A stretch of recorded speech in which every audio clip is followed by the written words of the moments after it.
நாமக்கல் மாவட்டம் குமாரபாளையத்தில் குடும்ப தகராறில் சகோதரர்கள் இருவர் சேர்ந்து உடன்பிறந்த தம்பியை கண்ணாடி பாட்டிலால் கழுத்தை அறுத்து கொலை செய்த சம்பவம் பரபரப்பை ஏற்படுத்தியுள்ளது. குமாரபாளையத்தைச் சேர்ந்த ஆனந்தன் ஆனங்கூர் பிரிவில் மதுபான பார் ஒன்றை நடத்தி வருகிறார். இவருக்கு 3 மகன்கள் உள்ள நிலையில் நேற்று ஆனந்தனின் 3வது மகன் குரு என்பவர் மதுபான பாரில் வேலை செய்து கொண்டிருந்தார்.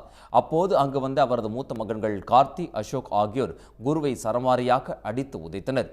இதை பார்த்த தந்தை ஆனந்தன் தடுத்தும் அவரை தள்ளிவிட்டு சகோதரர்கள் இருவரும் உடன்பிறந்த தம்பி என்றும் பாராமல் குருவின் தலையில் கற்களால் தாக்கியும் மதுபான பாட்டிலை உடைத்து கழுத்தை அறுத்துவிட்டும் தப்பி ஓடினர். சகோதரர்கள் இருவரை போலீசார் உடனடியாக கைது செய்தனர். இதனைத் தொடர்ந்து இருவரும் சேர்ந்து தந்தை கண்முன்னே தாக்குதல் நடத்த வீடியோ வெளியாகியுள்ளது. தகவல் அறிந்து வந்த போலீசார் உயிருக்கு போராடி கொண்டிருந்த குருவை மீட்டு குமாரபாளையம் அரசு மருத்துவமனைக்கு சிகிச்சைக்காக கொண்டு சேர்த்தனர். ஆனால் சிகிச்சை பலனின்றி குரு உயிரிழந்தார். இதுகுறித்து போலீசார் கார்த்திக், அசோக் ஆகிய இருவர் மீதும் வழக்கு பதிவு செய்துள்ளனர். உடனுக்குடன் செய்திகளை தெரிந்து கொள்ள சன் நியூஸ் பெல் ஐகானை கிளிக் பண்ணுங்க.